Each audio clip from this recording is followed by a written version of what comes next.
introvert. I want to tell you. Welcome to the club. Thank you.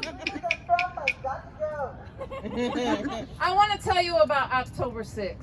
I woke up in my house in Peoria, Illinois, and I was my typical couch potato self. I made Real close. I made my coffee, turned on the TV, settled into the recliner, and turned on the news. And I saw Trump saying that we were pulling our troops away from the Kurds who have been our partners in defeating ISIS. Shame! Shame! Shame! Shame! Shame! Well, the next thing I knew, on social media, I'm seeing Russian troops in 2 of our compounds that we had left, and they were manhandling their items. Now, I'm a veteran. I was accounting and finance, and it may only be desks and telephones and tents, but I know that we don't leave those to people who are not our allies. If we're going to leave, we do it properly. We make a plan to go in, we make a plan to come out. There's no plan with this guy. No plan. Not even a pee. And he won't listen to his advisors. He needs to listen and pay attention to how the military works. Now here's the problem. He didn't have a plan for our troops. He sent them over here, sent them over there. Oil! And that's where he decided to send them. In the meantime, they're suffering the consequences of leaving great people who welcomed them into their homes, and I'm talking young troops. You know, you may be talking a kid 19, 20 years old.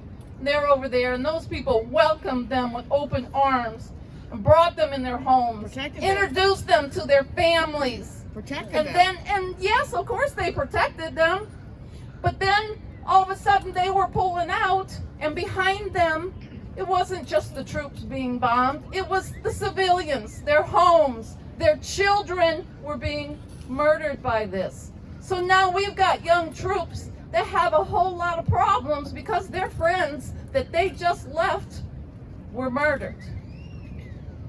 And that's unacceptable. By the end of that day, I was furious. And I knew I had to do something. And the other issue is, I've taken the oath to support and defend the Constitution on multiple occasions. Me too. And I know what it means. And I know it's not a phony document. It's what keeps us together as the United States of America. And it insults me when somebody calls it phony, because it's not. It's not phony. And too many of our military have given their lives for that Constitution. For somebody to say it's phony is not acceptable to me. So on one day, October 6th, I changed from a couch potato to figuring out how I could come here to D.C. and stand up for my Constitution and your Constitution. And even his Constitution. Because it's for all of us. And I came here on Thursday and I'm leaving Monday. But I came to do it, and I came to find out, can one voice make a difference? And it does.